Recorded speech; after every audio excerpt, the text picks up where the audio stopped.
Good afternoon, everybody. This is Rich Jones. I'm a co-founder and chief clinical officer of Youturn. Welcome to You Learn, Youturn, our podcast addressing all matters of the mind, all issues related to behavioral health. I'm thrilled to have my good friend Ward Blanchard with me today. Ward, just to orient you to the audience real quick before you get started, I'm not going to read off your bio, but so you know who you're speaking to.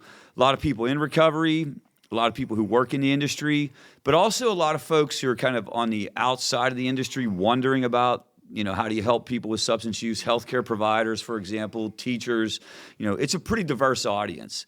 So I always jokingly say, what brings a nice guy like you to a podcast like this? And I know the answer to that, but for our audience member, tell us a little bit about yourself, what brings you to this line of work, and then currently what projects you're involved in. Sure. Well, first of all, thank you so much for having me. I think we're two peas in a pod. Yeah. It truly is a blessing to sit here and be a part of what you guys are doing at Youturn. And so, my name is Ward Blanchard. I'm officially CEO and founder of the Blanchard Institute.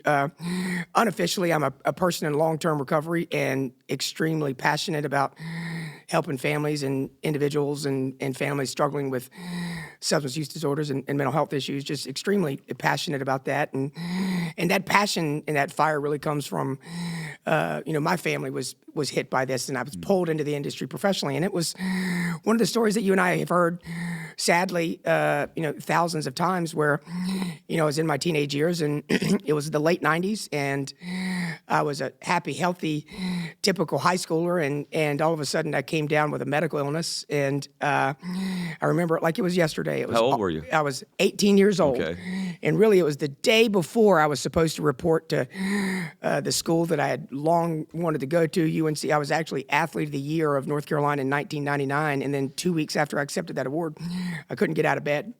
Wow. And I remember it like it was yesterday. It was Friday the 13th, 1999 of August, and I was diagnosed with an illness at the Mayo Clinic, and I was given 2 years to live. Wow. And really, that next day, I was supposed to report my first day freshman at UNC, and needless to say, I didn't go to school the next day, and sort of that sort of trauma sort of shook my family. And within 6 months, I was breathing out of a trach and an oxygen tank, and within about 2 years, I had about 80-some operations to keep Humpty Dumpty back together again. Yeah. And, what were the symptoms that you were going through that even made you ask the questions about that? So great question, because it was a rare condition. It was the summer of '99, and I first started thinking I had broken ribs. Okay. And I was training. I was an athlete, and I was training to go to UNC to play sports, and so I thought I had broken ribs, and I was playing pickup ball. And you're not going to do anything about broken ribs. And no, just play through it. And so I just played through it, and all of a sudden, in July, I started not being able to breathe. When I was running and doing my wind sprints, I was a healthy specimen, and all of a sudden I couldn't breathe. And we started going inside hospitals all up and down the East Coast, and nobody could figure it out. And really, it was a community of people really came around me. It was to tell you the truth, it was at the time my high school girlfriend's mother, who spent 2 days in the library looking at medical manuals. Wow. She was a marine biologist by trade. Like pre-Google too. Like you couldn't hit up WebMD. Google didn't exist. Yeah. Google didn't exist. It was people had those things that open up like that called books. They're called books. Yeah, out of this thing called a library. And I really took a printout to the doctor, and he said, "Yeah, this is what you have." Wow. And like so a life-changing moment, man. Yes, it's life-altering, In every question. way. And it was at the height of the '90s and the early 2000s, and that was really the height of the OxyContin push. Yep. And so, as a result of those, surgeries, I got exposed to the pain medicine, and yes, it took the physical pain away, but it also took that emotional pain away, and like addiction always does, it took off, and my life spiraled out of control, and I noticed my family grew up in Eastern North Carolina, and we were very blessed and very fortunate to have access to resources and connections, and we still couldn't find appropriate help. and at that time. Did you know anything at that time about addiction? Had you ever heard the term? Did anybody ever say anything to you? You know, this was all new stuff for you and your family. All very new stuff. On top of the other thing you were dealing with, now all of a sudden you got this. Would you think it was a physical dependency that developed? Absolutely. So I can tell you that I walked into my pediatric rheumatologist office with the bottle of Percocet saying, listen, when I stop taking this, I get sick. Yeah. And I don't know what's happening to me. Right. And, right. And so and he actually sent me to a pain medicine specialist at the time to get off of it. At that time, it was actually, that pain medicine specialist actually found out later, got his medical license in the Caribbean. You were coming out, like, that was a time period whenever, like, these pain clinics, and it was just like the wild, wild west. It was. Yeah. And even my pediatric rheumatologist who saved my life, sent me to this guy to get off of it. I went to the first appointment. He put me on more of it. Right. And so I can honestly say that first year, there was a chemical dependence before I started behaving addictively. Yes. I checked myself into I drove to my first rehab because I was open and wanted to get out of it. And then it was a rehab that I think was about 20 to 30 years behind. And it was one of those where, like I said, we have all the resources in the world. I live in Eastern North Carolina. The closest rehab was up around Washington, D.C. Right. And so I drove up there, and within 17 days I had left, and then just kind of spiraled, from there. Was in and out of multiple treatment centers. By that time, behaving addictively and out of control. Right. And it wasn't until I met a man many treatment centers later that kind of approaches things from the family system perspective, long-term recovery perspective, less shaming sort of perspective that, got me out to, some resources that out in California at the time, and that also specializes in some of the other chronic pain, dual diagnosis, all the other complex things that we know factor into this disease, but mainly treating this from a family system perspective. And I got healthy and sober. It was, August 26, 2007. And I knew immediately that I wanted to help and be in this field. Before that, you weren't doing this type of work. Before that, I was not. It was not what you were doing. Yeah. Okay. Third generation building supply and lumber company. Okay. And I was supposed to be the fourth generation. Ah. Wow. And wow. You and I experience people all the time that get into recovery and say, "Man, I want to be in the field." And we certainly don't stifle their passion, but we also know that that can come with the do they want to help people or do they want to be a professional? Right, exactly. And there's much more to it than it's just it sparks me up when I talk to people. Right, I love helping people.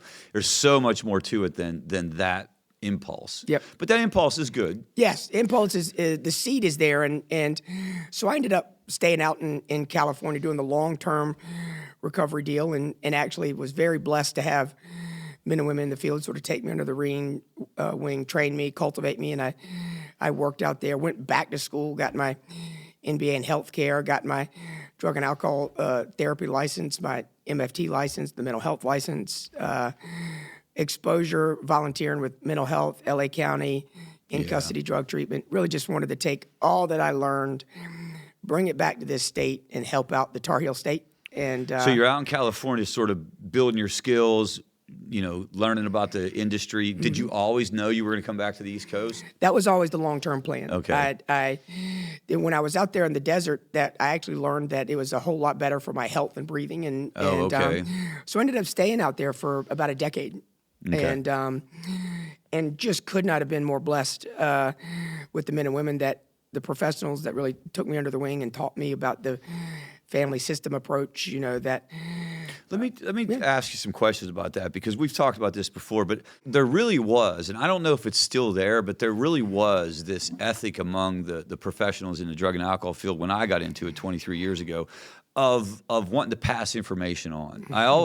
I know that there were probably players that weren't like that, but I was fortunate too that the people that I was around, they really did take me under their wing and had this spirit of if you had the right background or the right character is the way I would say it, that they were going to help. Yep. That was my take on it. You know, absolutely. And if anybody's known me, they know humility's never come to me naturally. I mean, listen, I pray for it every day. And the longer I'm sober and stable, the more it comes. Yeah. That being said, I was more than willing to sweep the floors if it mean I could learn. Yes. And I may have had CEO on my resume of a building supply company, but that didn't mean I knew anything about this field. Exactly. And I was willing to volunteer. I was willing to intern. It was like, I just want to learn. Yep. And, I thrive under solid mentorship. And I just was really blessed at the time to find people. At the time that Southern California had the best of the best, the worst of the worst. You were sort of like in the oasis of recovery, right? Yeah, that's exactly. Yeah. I called it sort of the Fertile Crescent. At the time. That's a good way to put it. Yep. And was very fortunate because, at that time, that the industry's still a little bit about the Wild Wild West, but it really was back. Oh, yeah. Back, 2008, Especially 9, 10, 11, 12. Yeah. And I fell into some men and women that really helped direct my career and just poured into me, and I'm forever grateful. Okay. And got exposure not only in treatment but in therapy and in the intervention styles that you and I both understand is helping the family and so I moved back to North Carolina about 2016, and I tell you, Rich, when I moved back to the East Coast, I knew I was going back in a time zone. I just didn't realize it was going to go be back in 1982. And when I moved back here, I moved back to a city full of 1 million people, and there wasn't one dual diagnosis progressive outpatient in the whole city. Right. And so that was 2016. You can make an 17. argument in the whole region. In the whole region, absolutely. And so this was Charlotte, guys. Just so everybody's.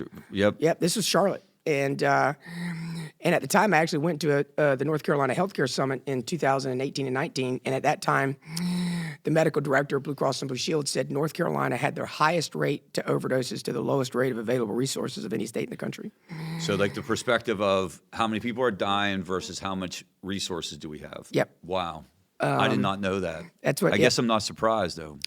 It's very difficult. There's a wide variety of reasons why it's difficult to open up places. But fortunately, we were able to get the Blanchard Institute open in 2018 was our first full calendar year, and really based in that idea of family-focused treatment in a way that involving the families isn't new, but how we involve them is a little bit different than traditional approaches. And so can I camp out there and ask a couple questions about that? Because I do think it's important for the audience to know, and also just it's noteworthy in my opinion. So the Blanchard Institute, the way that I see you guys, and I didn't know that that's when you came, because I met you right then. So I met you right when you were coming back. Yep. Okay, absolutely. Cool. That all makes sense.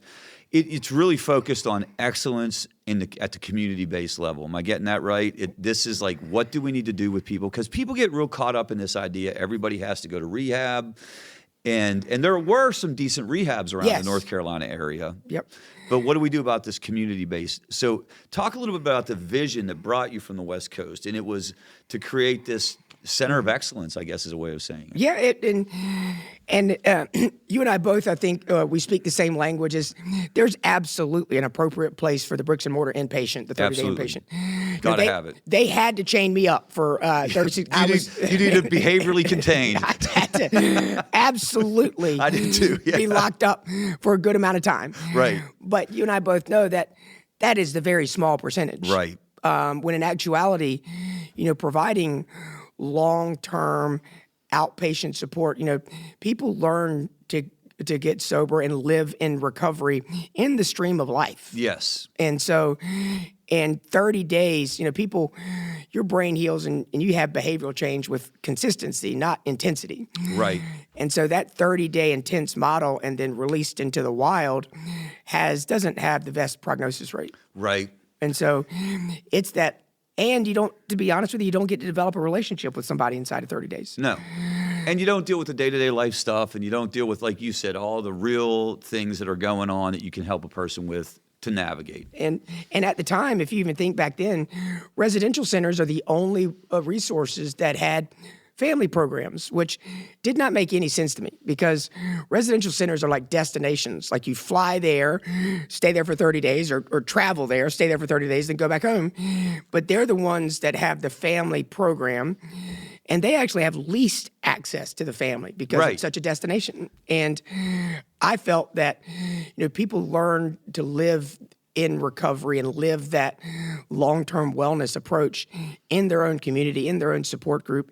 And you actually have most access to family and support group with an outpatient. Right. And so the whole basis of our treatment modality is that evidence-based approach that includes the family in a way that meets the needs of also the trauma and the support that the family needs. It's not lost on us that this disease affects the family. That's been widely spoken about since the 80s. But we often just, throw a book to a family and say, read that book, hold boundaries, and go to Al-Anon, and you're good. Right. And I'm in support of all of that, but they need so much more. No, and if you go back to this idea of it being a system, and this, folks, is a really important clarification. It's not about taking one part of the system out, fixing this part, and then putting it back into a system. And I think people are uncomfortable with the idea of saying that this system needs fixed because then somehow it implies that the system screwed up, right? Yep. And people get defensive. This isn't my problem. Rich was doing his thing. Ward was doing his thing. They were the ones out there having the fun. It's not meant to be like that. It's just meant to acknowledge the reality that we all live within a network of other people. I think you can't fix one part without addressing the whole entire thing. And I think you make a really great point. I think even traditional vernacular and traditional professional approaches, just the way they talk about what families go through, can feel kind of shaming and judgmental. Yes. That fixed approach. Yeah, that's exactly right. Or calling them codependent or calling them enabling. And that's just, it does families a misservice. Yes. Because they're, much like the identified patient, what families go through is traumatic. They're trauma survivors. And as a result, they have PTSD symptoms. And so you're treating and supporting and empathizing and helping them with their PTSD symptoms. You're not fixing anything. So important. And it's so interesting. And again, if you're out there and you're listening to this, and you may even not agree, but that codependency model, it may fit in certain circumstances, but it doesn't pass the common sense test for most families I talk to. When a mom goes and rescues a kid when she shouldn't, right? Mm-hmm. Is that codependency? Is that enabling? Or is that a trauma response because she literally has fear that her son's going to die? And even if I know I shouldn't do it, I jump in the car and I go do it, right? And that families need to realize that trauma response when you have a sick child or a sick family member, it is not exclusive to this disease. That's what people don't, because I had a unique perspective of when I got 18 and I was diagnosed with that illness. Yep. My family experienced trauma. I mean, absolutely. If you can imagine you parents out there, in July of '99, I kicked down my family's door at 2 a.m. in the morning going, unable to breathe. Unable to breathe, yeah. So you parents out there, how much sleep do you think my parents got?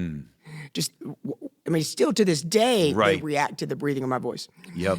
Very similar, 6 or 7 years later, when I got through that medical crisis and substance use disorders hit my life, the trauma they felt then reacted very much the same way. That's so interesting, yeah. Very much the same way. And it's actually, something called the stress coping paradigm. It's like caregiver stress. Yeah. It's that trauma that they feel. We don't talk about it that way. No. I mean, it's really interesting when you frame it up like that, because it is very similar, but we don't ever talk about the family as caregiver stress. Nope. We have all this other set of terms for them. We have very judgmental enabling terms. Yeah. That's amazing. But it is exactly the same thing. And it's like what I tell everyone, like in the height of my disease of addiction, my mother called my house every morning at 6:30 a.m. Mm-hmm. I thought she was being the overbearing mother that she still is. Love your mom. But when I went through this, family recovery process, I found out she was just calling to see if I was alive. Wow. And so that wasn't a hyperbolic response. It wasn't a hypervigilant. She had valid reason to wonder if I was alive day in and day out. Yep. And so let me ask you, it's like, what other scenario, other than having a loved one deployed to war, and I'm not comparing war and the disease, but I'm comparing what families go through. Yeah. What other scenario, other than having a loved one deployed to war, do family members and parents have valid mortality level stress day in and day out? Day in and day out. And that is traumatic. That is on a really, really revealing way to think of it.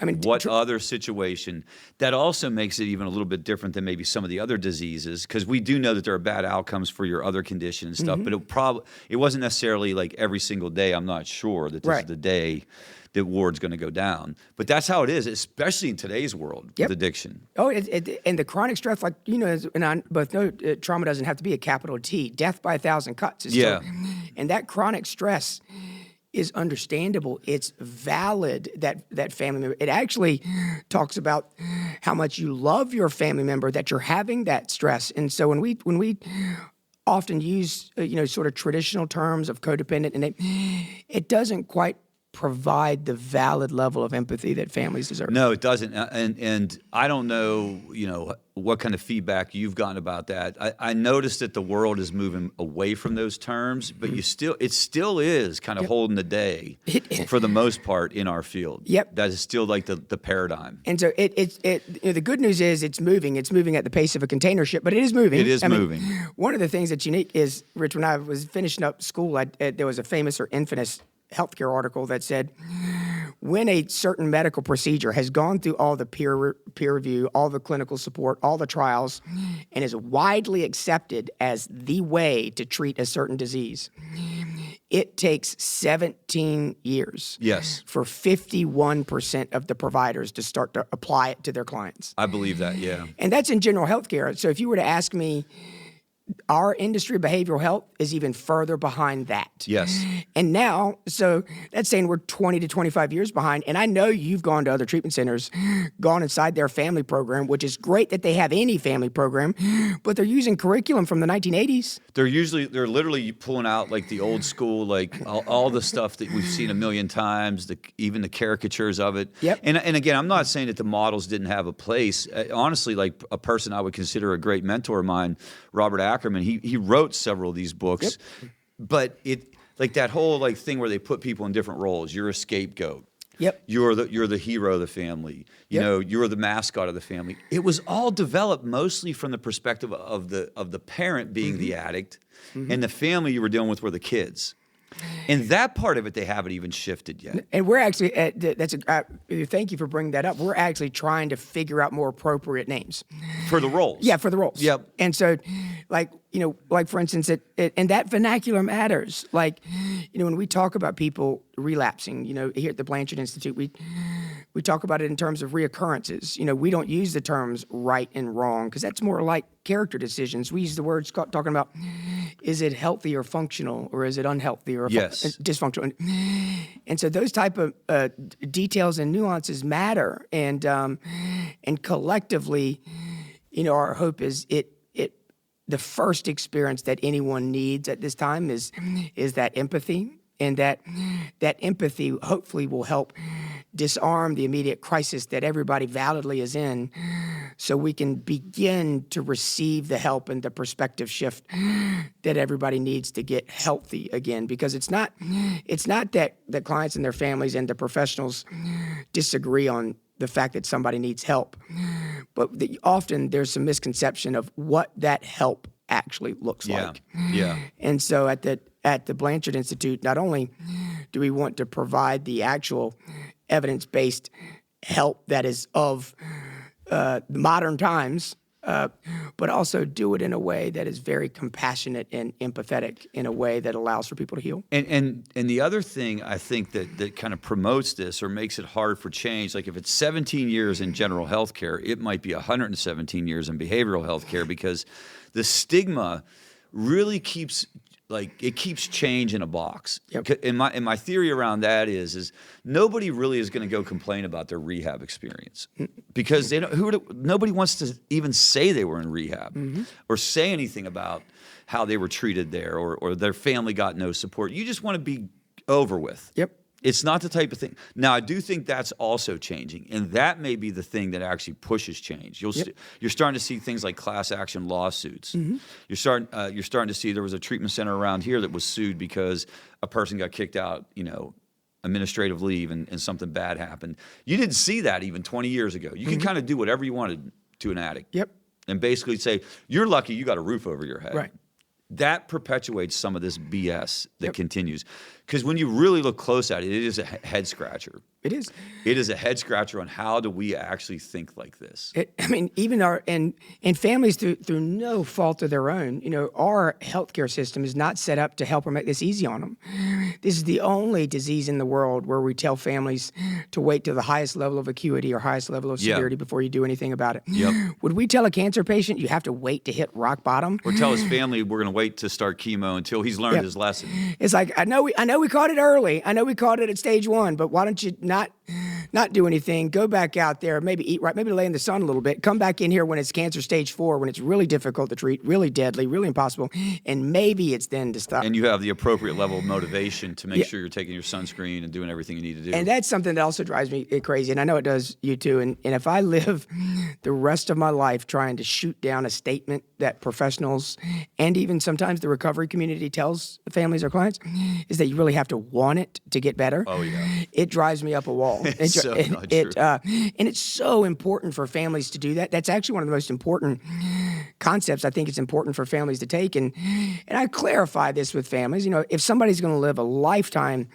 of long-term wellness, of long-term stability, yes, they're going to eventually have to want it, eventually have to be motivated and have that internal change. But in the beginning, and I mean the beginning, the first 2 years, we don't need that. And that's all of our medical evidence and all of 12 steps. And, 12 steps, one of the cliches they say is fake it until you make it. Yeah. And that means come in here and comply until your brain heals and then you get better. But, I tell families all the time that, substance abuse affect the body differently initially. We all have terms like uppers and downers that we're all familiar with. Some people like to go fast. Some people like to go slow.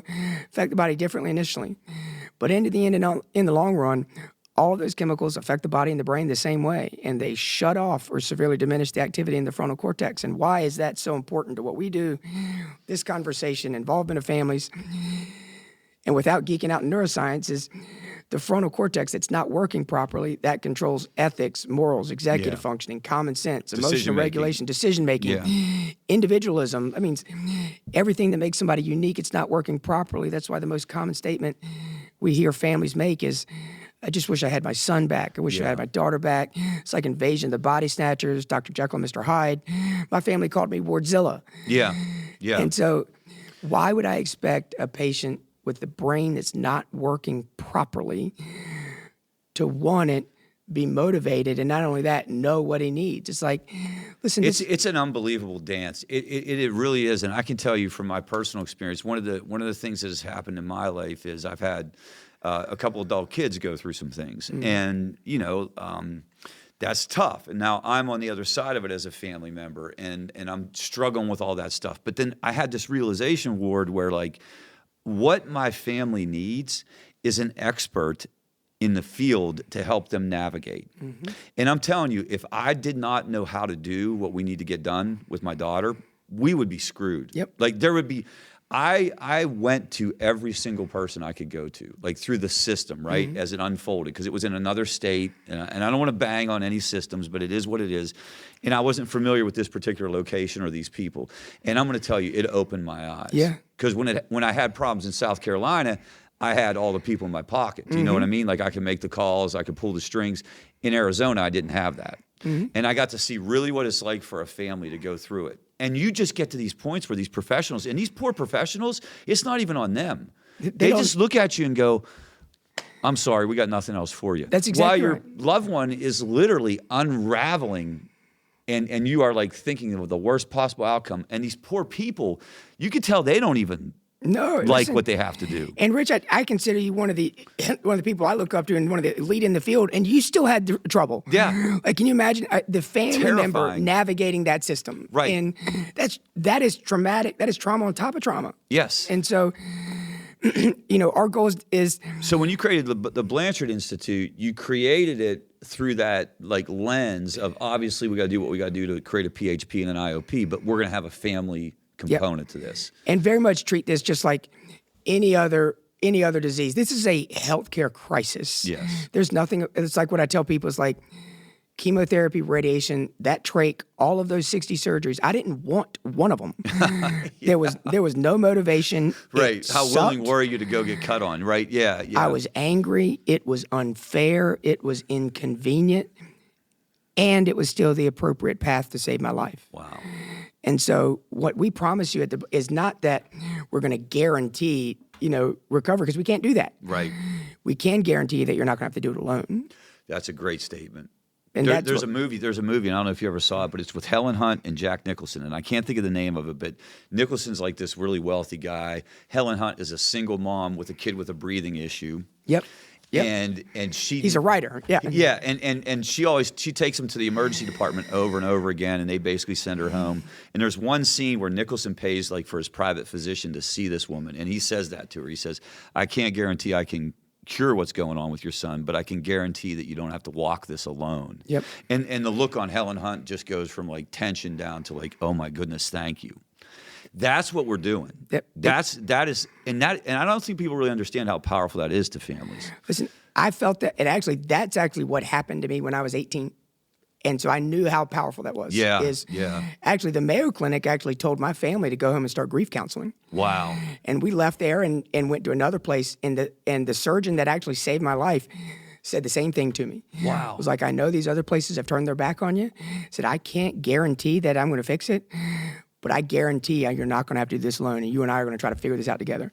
Wow, and immediately we felt that I was more than a patient.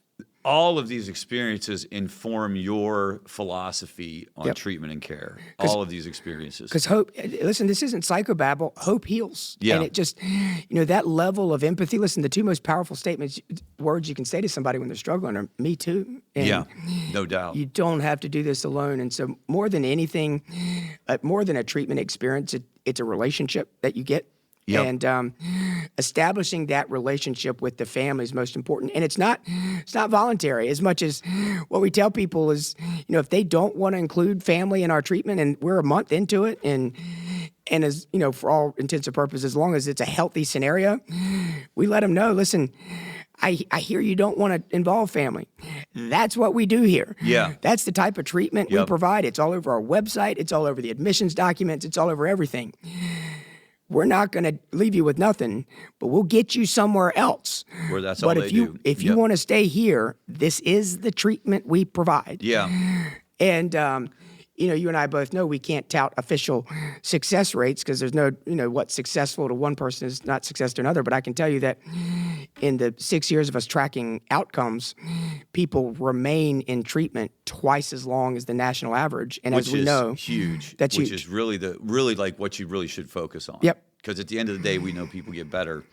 What are some of the? I know the answer to this to a certain degree, but it's just interesting to think about what the objections are to the family involvement. So when you sit down because you got to work through the patient, you need to understand it out there, folks, that you can't. Right now, the way we're paid, you can't just go to the family. Yep. Right. The patient carries the payment. Yep. So you got to work that. Absolutely, and there's some absolute understanding because. There's a giant misconception about this field when you say family involvement. Yeah. Like and not only the patient may not understand that, but also they may have had negative experiences at other treatment centers and their family involvement that we have to work and gain their trust again. Right. And so almost redo all that. Have to redo all that. And so we absolutely understand that the person walking in the door may not fully comprehend. And so it's not like they have to open it up day one. Right. But if we're a month in and it's really about education, that they unequivocally, educational therapy is so key because there's misinformation out there for both patients and families. Patients find out this is not a situation where the family can call and get whatever information they want anytime they want it. That's often what the patient thinks, that if I sign this release, you're going to tell my mom everything. Yep. And that's actually the exact opposite of what we do. That information is often what is unhealthy for the family. And so, the patient, through the course of our, early educational process, the patient really finds out that we're their advocate, and it's a matter of our family program. As we get them to put down the microscope on the patient and pick up the mirror on themselves. Yeah. And so when the family calls and wants to know how many therapy appointments the patient's going to, and we ask, I hear you. How many are you going to? Right. That's sort of the approach that we have. The patient eventually learns that we're their advocate. And within about a month, very, very rarely do we ever experience a patient that still says. And that's been my experience too. Like I've heard a lot of things, and I get a lot of feedback running family groups, and I'll hear families will say like, well, my kid is in treatment and they won't sign a release of information. And I just don't get that. Yep. I don't know. I might be exaggerating when I say that. I don't ever recall a patient not signing a release for their family whenever I asked them to. There's a lot of this is, and I hate to use this term, man, and I might get myself, but it's laziness. And just, if you do this right, you can get, like, all these barriers aren't really barriers. And Rich, and I've heard you say it before, so that's why it's the same when I hear professionals say, oh, they're treatment resistant. Right. BS. That's just a trauma response, and work harder. Right. And it's right. William Miller, who wrote Motivational Interviewing, says there is no such thing. There is no such thing. As a client in denial. It's the therapist. It's absolutely, it's just, that's exactly like the Mayo Clinic telling my family to go home and start grief counseling. Right. Right. Or if I say, well, that patient is in denial, I can't work with them, that's like me taking a client that has pneumonia and saying, I can't treat you until your temperature goes down. Yeah. The brain's not working. Yeah, the brain's not working properly. Right. Their self-awareness is part of the symptom. You can't say. It's a fundamental, like, part of the presentation on the case. And, and the way you said it about pneumonia is exactly right. Like, you can't wait till the fever goes away to do something about it because it's a feature of the disease. Yep. Denial is a feature of the disease. Yep. So we wait for all these people to come to our clinics and come to our meetings and come into our 12-step programs and stuff and come and get it when you want it, but by definition, they're not going to want it. Yep. So we have to figure out a way to kind of get in there and work it and get to those folks. And that's why educational therapy for the families is so important, and why we, along with you, that educational resource we provide to the community for free, because that allows family, like, you can't, there's no barriers in. It's not money. It's like you can show up at that every Thursday night. There's a professional. I'm usually present, and we're running the group, educating the family. And so you are the only other person I know that does that. Like, one of the things that blows my mind about treatment providers is that they're not doing that on a regular basis. Like, I do that every place I've ever been. Mm-hmm. I personally run a family group. Mm-hmm. And people even who work for me are like, you shouldn't be doing that. You can't do that. You know, what they don't understand is that that's where you can get, even from a business standpoint, that's where you're going to get all your people from. Yep. They're willing customers. They want to hear what's going on. And I've actually done that even pre-pandemic. There's a flavor now where I see people doing Zooming. Listen, we did that free support group back in 2017. Oh, I know. I remember. 18. Yep. I remember that. You were running that free support group when I was running the One in Favor. Yep, absolutely. Because there was a lot of overlap. There was a lot of overlap. We would actually, like, piggyback. I stole some of your slides. Yeah, man, I know. It's all good. I stole some back.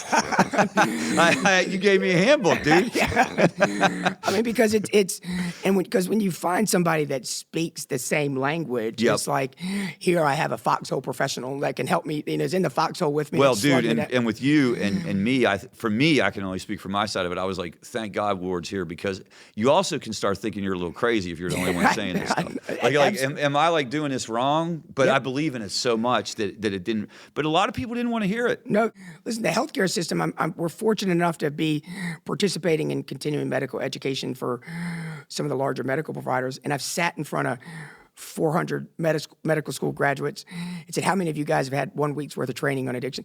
And nobody raises their hand. No.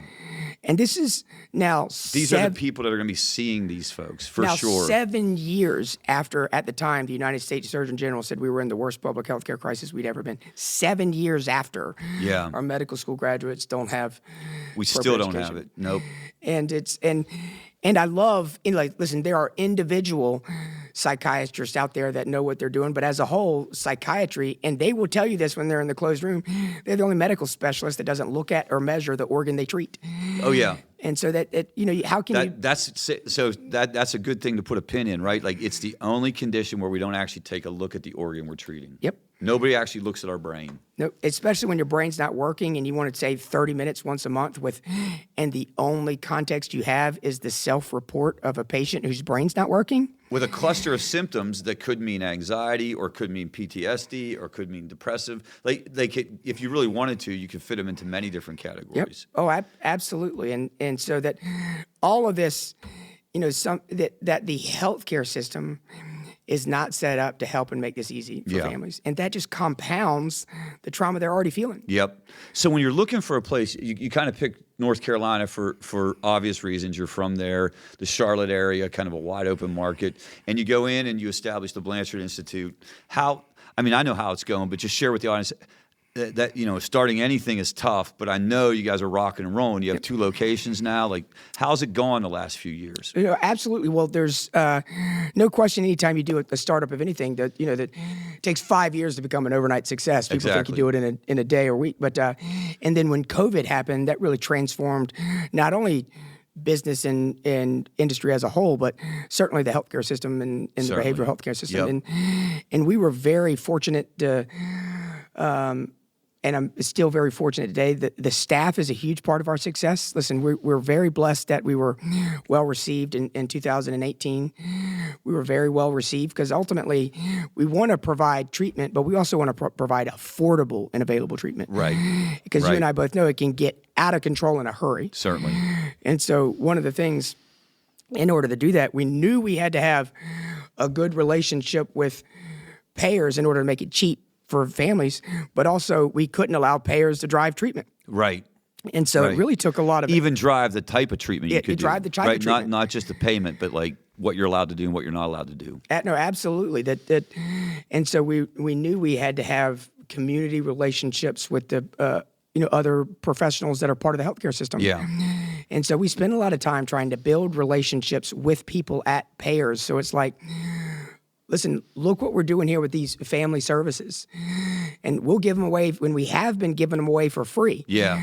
And so we need your support. We can't, most people think that if you're a successful treatment center, you're rolling in the dough. No. But, they pay me $200 a day. And there's a lot of expenses going out the door. Yeah. And so that's why to this day we give away our family services for free. And so there's no official kind of reimbursement coming for your family stuff, like that, because what we do at the the Blanchard Institute is when we talk about having a parallel process and families and patients have their unique traumas and need their unique support. There is treatment and resources for identified patients. And yes, it needs a whole lot more, but at least there's more available than for families. But families need that paralleling support almost on an equal level. Yeah. And so we're really trying our best to do that. And so, we have multiple official, family support groups and resources that happen each week. In addition, we do the, that traditional, family intensive that usually takes place at residential centers. Yeah. We do that in the outpatient setting where families come for a day and a half, 2 days, and it also happens online. But we also allow these open to the community and free for people to attend and for professionals to come and learn some of the progressive approaches. And so it's really being a part of the community. Do you see is there any way for that to ever be paid for? I mean, because it's hard because you got the identified patient that kind of carries the code, right? Yep. So how do you even get family stuff paid for? But that would be the ultimate vision. That's actually part of, if you want to, part of our mission and why is to really have impact on the field. I tell our staff who comes aboard, it's like I'm very upfront with them in the very beginning. Is that if you want a consistent hamster wheel of a job that everything is in place and runs smoothly day in and day out and everything like a large hospital system, that's fine and all well. That's not us. That's right, yeah. And we're a little bit different every day, and you need to treat this disease with the reverence of how deadly it is, and the status quo is unacceptable. No, absolutely. We're the only part of the healthcare system that in 30 to 40 years, as much as the technology has advanced in our healthcare system, outcomes have not in our field. Right. And that's inexcusable. So that kind of transitions us, because I want to talk a little bit. You've had a vision around the outpatient, the community-based level of care. We're partnering up on some projects, and you've used the term like you feel like this is the future. So real quick for the audience, just so you know, Youturn Health, we provide very specific level of very specific care. It's recovery coaching or recovery coaching for the family. And we're in a very unique situation partnering with the Blanchard Institute. You're a very first community-based outpatient program that we've used this with. Yep. But talk a little bit about your vision around the role of coaching Yep. and how you see that being transformational. Yep. And it's so excited that we're here, going back now 3 years ago when this started trying to make this come to But even fruition. before that, Yeah. whenever I was at Favor and you and I would meet and stuff, Yep. there was always this kind of idea of how could you mix these worlds? Yes, absolutely. And so we know, and hopefully it's even catching on more, that when you're talking about peer support for the identified patient, that type of added on, resource, that type of connection, whether it's in treatment centers, whether it's out in the recovery community, whether it's out in ERs, the evidence, and hopefully more will is overwhelming where people will adopt how helpful that is. Yes. It's just overwhelming. And yes, there are some tweaks and things that need to improve, but for the most part, it is overwhelmingly positive and better outcomes. And so that's for the identified patient. Yep.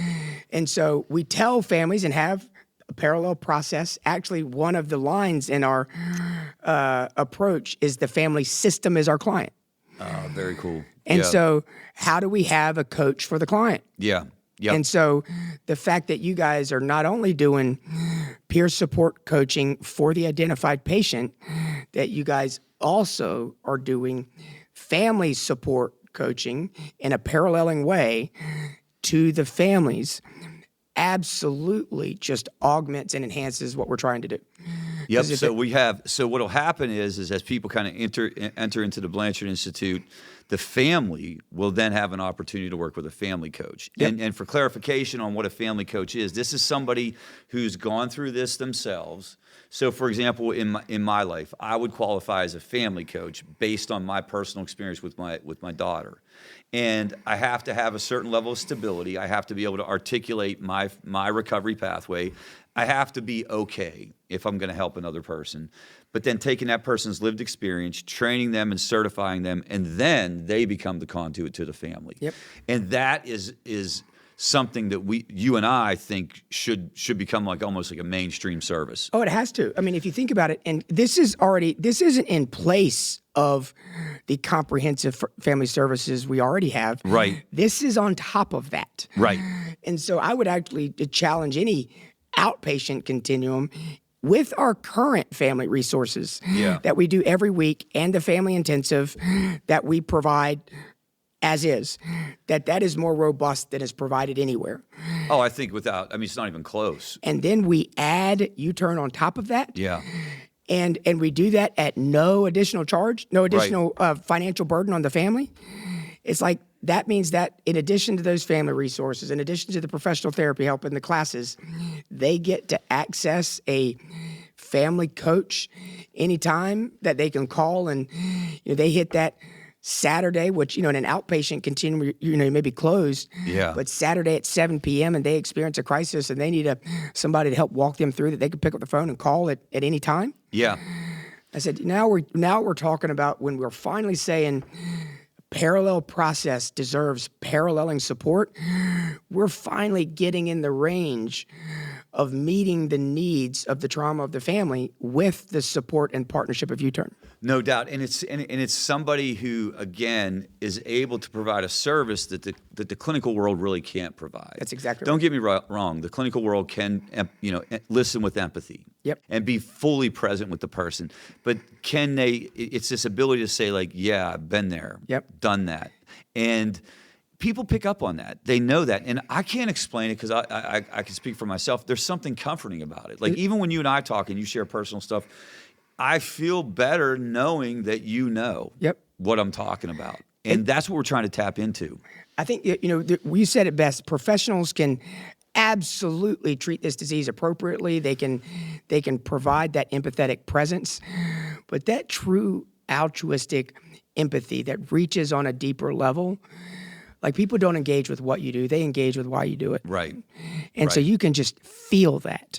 And Absolutely. so that sometimes a peer support, a family support specialist just sitting with somebody quietly can be more powerful than anything that come out of my professional mouth. Yeah. And a lot comes out of my professional mouth. And I've had experiences where on the family coaching end, really all the person needed was somebody to listen and understand, even though the problem wasn't going to be solved. I'll give you a really good example, kind of hilarious, but I went through this with my daughter when she went to treatment, and she doesn't mind me talking about this, but she went to a very prestigious program out west, and they had a 2-week blackout period. Like when you go into treatment, it's not uncommon to have a period of time when you can't have your phone and you can't really talk to your family and stuff. Well, I thought that was outrageous, right? 2 weeks was outrageous. And I was on the verge of calling the CEO because I know the CEO. But fortunately, I have the lovely Mrs. Jones is all Al-anoned up, and she knows enough to step in and say something about don't do that. Mm-hmm. But I receive a call like 2 months later from a dad who's literally, I'm going to get in the car and drive over there if they don't put my kid on the phone. And all I had to do, Ward, was just say, like, I fully understand and tell a little bit about that story. And I can't explain it. The tension came down. Yep. And it was something about it where I think he received enough comfort to, quote unquote, do the right thing. Mm-hmm. And it didn't even, as true as I'm sitting here, it was not even difficult. Yep. It was just being willing to say, like, yep, I get it. And that's, you just summed it up and exactly why we, and families and clients who engage with us, to hear this all the time, the two experiences, and in this order, that people must have to begin to heal: empathy, then perspective shift. Yep. Empathy first allows that what you just happened. Yep. The best way to get somebody to bring down their walls is to bring down yours. Yep. And so just allowing that, if you just think about any crisis, regardless of what the trigger is, somebody provides that empathy, not in a psychology standpoint, biology, we need this. Yeah. It allows us to decompress, it allows us to come down so we can actually receive more information. Open ourselves up to be able to hear it. There was I was reading some stuff on, I'll pick up stuff from weird resources. So one of the areas, and you might, I'll send it to you so you can kind of check it out. One of the areas that parallels a lot of the stuff that we do in drug and alcohol work are hostage negotiators. Yes, yes. Believe it or not, because you're dealing with like a hostile client who doesn't really want to hear what they're saying. Mm-hmm. And he talks about this very famous like FBI negotiator talks about the very first thing you have to do is open up their ability to hear you. That's exactly right. You've got to connect on some other level. You've got to connect on some kind of shared experience. You'll see it in salespeople too. Yep. Salespeople who kind of get on a call, the first thing they'll do is look around and diplomas on the wall or pictures on the wall, like, oh, your kids. But we jump into right away. Are you willing? Are you able? Let's get you there. Do it now. Surrender, blah, blah, blah, whatever it may be. We talk at somebody, and that has the least likely for change. Yeah. And then when they don't do it, we tell them that they are obstinate and treatment non-compliant. We shame them into their... And so that's actually, what we know from just human behavior and neuroscience, that's the worst way to get somebody to change. It's the worst way to go about it. The worst way to get somebody to change. And so that's one thing that I encourage everybody to understand is, like, when I talk to our staff, it's like, what's our ultimate goal? If you think about it at its highest level, our ultimate goal for these families is change. They come in an unhealthy state of crisis, and we want to help them get healthier. Right. And how many times have you heard people go into family programs or go into typical traditional family resources and hear what they need to hear, but it does not translate into behavioral change? No, it's just you know more. Yep. But, no, absolutely. It's like, I've heard this all before.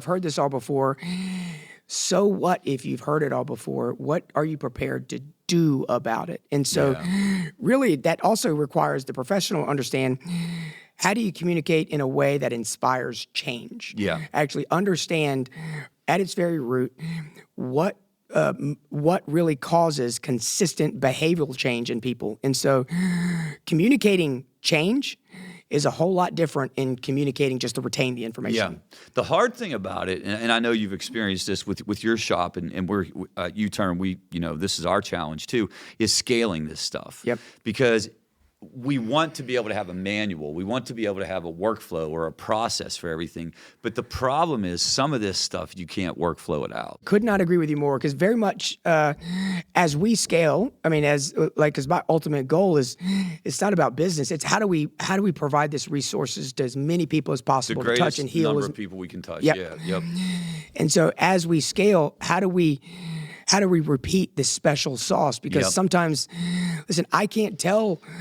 I can only train somebody so much in what to do or say. other than the nuances and understanding the importance of that empathy and that connection part that is so essential in opening people's minds up.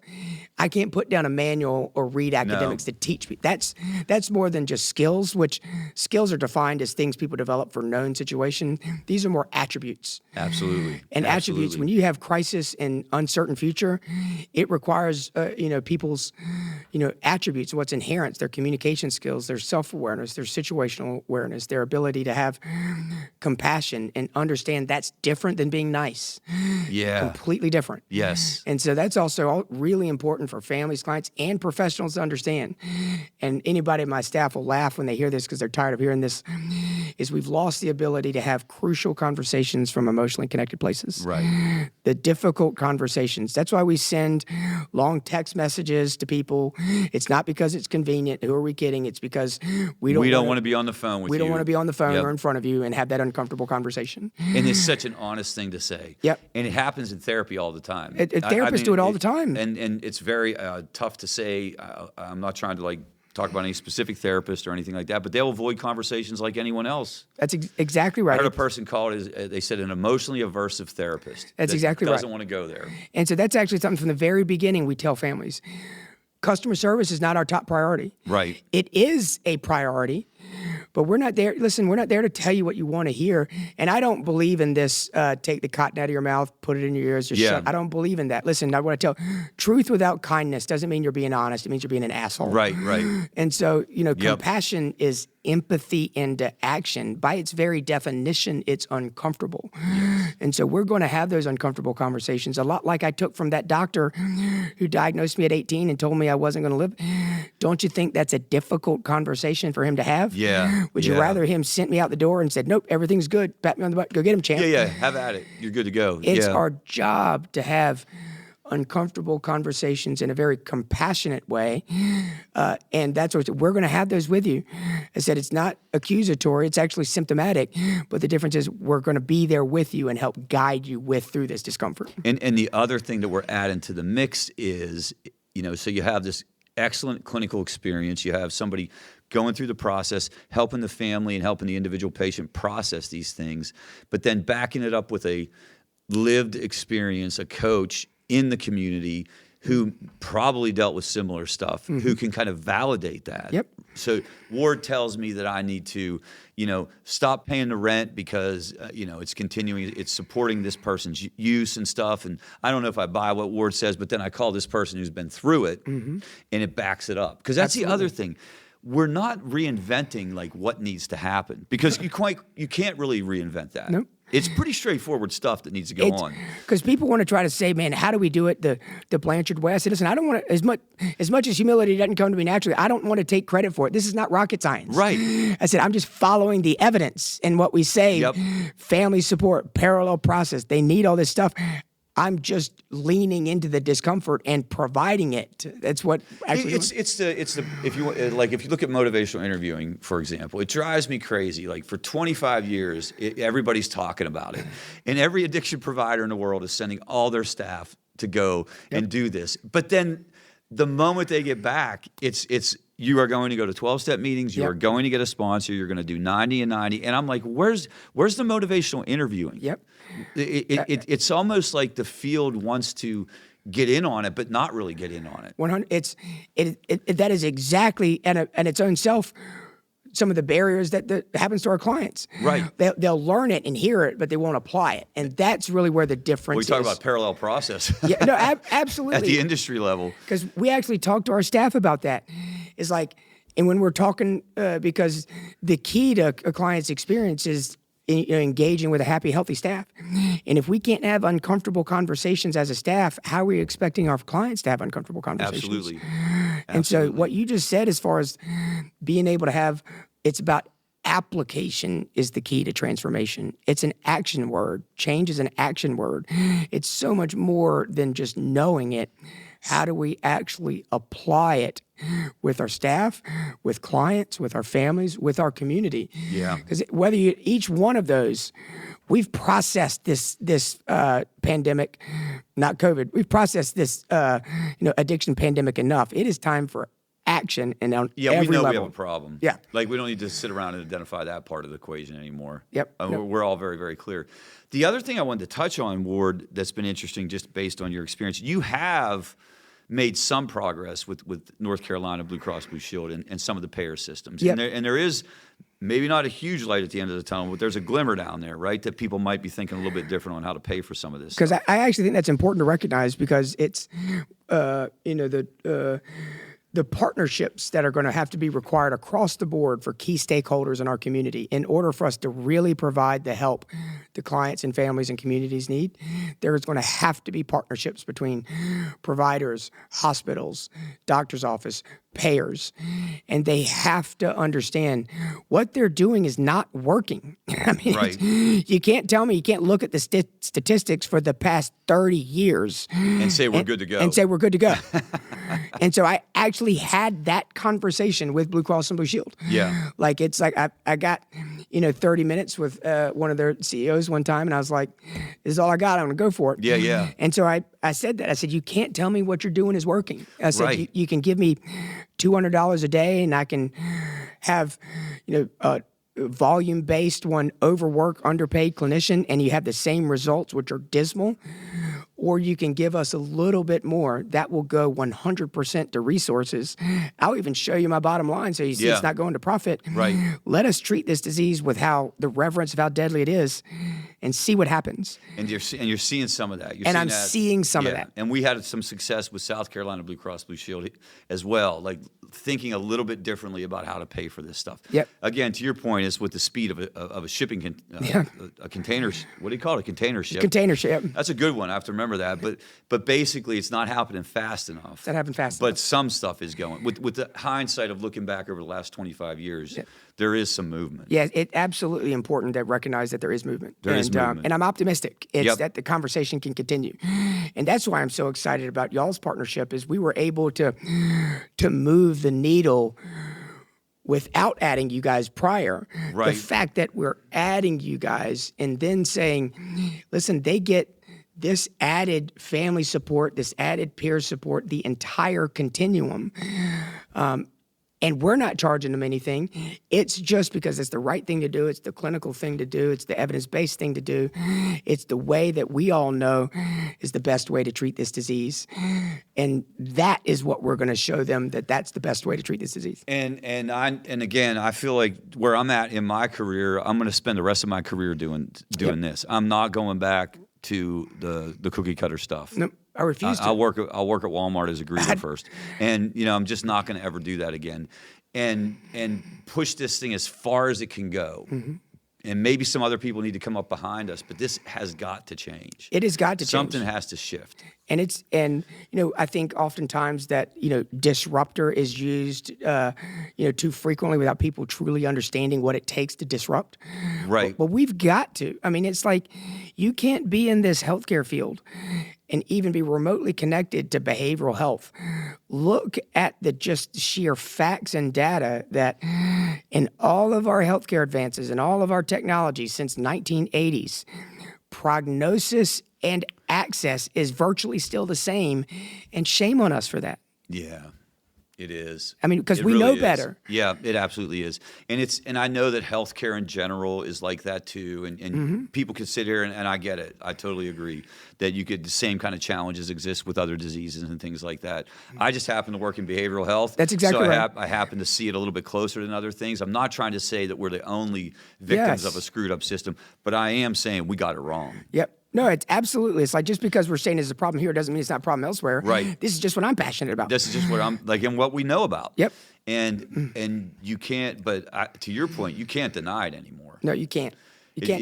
It may, like, the country's hit a bottom. Yep. As far as I'm concerned, where this goes. One of the things I think is interesting is if you look back at, in the early 2000s and 90s, and there's this, give or take, of all the people that need treatment, 10% get it. Right. You can't say people don't know about the disease anymore because No. it's all over everywhere. It's all Right. back in 2017, the opioid epidemic is all that people talked about, and you can't say that it's no longer talked about. Granted, we still have stigmas and misinformation, but the awareness is there.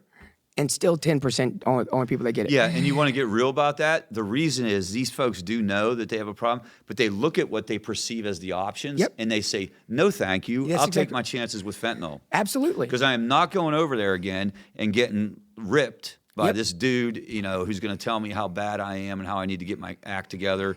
And again, I know that places are different and stuff, but like overall, that's the mentality. We have got to own the perception of the industry. And the perception of the industry is that we confront and we pound on people, and once you're ready to get your shit together, you'll get better. Yep. And whether we want to admit that or not, that's how people think of us. No, and we have to, and tell staff, it's like, listen, we have to earn their trust back in a lot of situations. And trust that we didn't lose because somebody else, and also all the stigma and the media and all the things that, how that's absolutely cliched, and all the movies are all the same, and it's, just silly stuff, A&E intervention and stuff like that. We're working through all of that stuff. Yep. Absolutely. And it's like, and we're making progress, but it makes it tough. And that's a very real part of the chronic stress, the anxiety. I actually give that, I call that the casserole syndrome, actually. The example I give is, it takes a village to raise a child. It takes a village to save a child. And when I got sick at 18, and I grew up on the Outer Banks, when we were going to hospitals and trying to save my life, the entire community would come over to my house to give me casseroles. That's how the community shows their love. Every time I tell this story, it's like I have trauma because I can smell the baked tetrazzini. I ate so much tetrazzini, it stings my nostrils to this day when I tell this story. And so that's how the community showed its help, showed its support. Yep. It's like casseroles filled the refrigerator because they had a dying child. Yep. 5 or 6 years later, when I got through that illness, but I was dying of the disease of substance use disorders, how many casseroles were in my refrigerator? None. No, people stay away at that People point. stay away. Yep. And that disease is going to kill me far quicker than the autoimmune disease was. That is a great illustration. And so they actually probably told their children and people to stay away from me. Right. Don't go over there. What's going on over there? Yeah, that kind of thing. And that's a very real compounding factor that professionals must acknowledge we have to work through. Yep. That's why that empathy is so important. And empathy does not mean that there's not accountability. And accountability doesn't mean tough love. I don't even believe in that term. I believe in the appropriate expression of love. Right. But it's empathy does not mean that there's not healthy accountability. No, it doesn't. It doesn't. It isn't mutually exclusive at all. It just means that it's going to come without venom and shame. It's going to come without venom and shame, and that is not our objective at all. And I think that the problem was, it was literally for a lot of people, they actually thought, like, psychologically that's how it worked. Right. Because of Synanon and some of the old school, like, approaches and things like that, they literally thought, like, you'll hear people say it, you got to tear a person down to build them back up. Right. And so Yeah. I'll give people the benefit of the doubt that they thought they were doing the right thing. Yep. They thought we were, and I also want to say this: it still is out there. Yes, it is. Even though we've made progress and stuff, but the Minnesota model is still the primary model, meaning you go to rehab, and our job is to sort of stabilize you and then get you invested in the 12 steps. Yep. And then you go off and live happily ever after. That's not happening for most people. Nope. And I tell families when they say what's going to be so different, I'd say one of the first things I say is like, it's not any mystery. We're going to treat this just like any other disease. We're going to let the professionals lead the sort of the treatment plan in conjunction with the families. But the idea that we can stop the chemical consumption, and that, listen, stopping the chemical consumption is the easiest part of our job. If that's all we needed, prisons would work. They don't. No. And so it's really about getting to that underlying current, that dual diagnosis, the other things that are driving the chemical consumption, and the understanding. And we tell families this, that, listen, we believe that, people can achieve abstinence, but that's not our goal. Perfect abstinence is not our goal. Listen, that if somebody lives a couple years and has 2 reoccurrences, is that a whole lot better than the day in and day out use that they have years before? I mean, our goal is, are you getting happy, healthy, and more connected and fulfilled? Yeah, and absolutely. so that's where we're aiming towards. Health and wellness and a life worth living. Yeah. It's so. Tell the folks out there where they can learn more about you and more about the Institute. Any resources out there? We'll get them in the show notes too. Yeah, absolutely. We're at the the BlanchardInstitute.com. Right now we're in Charlotte, North Carolina, and Lake Norman as far as our bricks and mortar, and our family resources that we provide. Our professional facilitated family resources are free and open to the community. We have a Thursday night from 7 to 8 p.m. virtual family support group that I'm facilitating that group most weeks. And we have this family workshop that we provide that is also hybrid. People can access it virtually. That's free and open to the community. And the next one is, August 11th and 12th. But you can go to our website, the Blanchard Institute, or find us on social media and Instagram. But we're all over the place. And that's where if people were interested in the family workshop, they would find it on the site? Yep, absolutely. Awesome. And then do you have any final words of encouragement? I mean, we got a lot of people out there to listen to this podcast. We might have some family members out there that are in a tough spot. The one thing that I really would love to hammer home is there's, as deadly as this disease is, we do know more about how to treat it, and there is a tremendous amount of hope out there. There is a tremendous amount of help out there. There are a ton of people passionate and skilled like Rich are, and just don't be afraid to reach out for help, that there is absolutely impact you can have whether your loved one wants it or not. Yeah. And God, and we are in this together.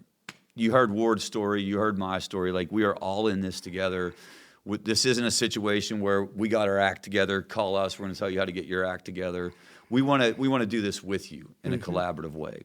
So check us out. Stay tuned. Come back and see us again here at Youturn, and we'll talk to you soon.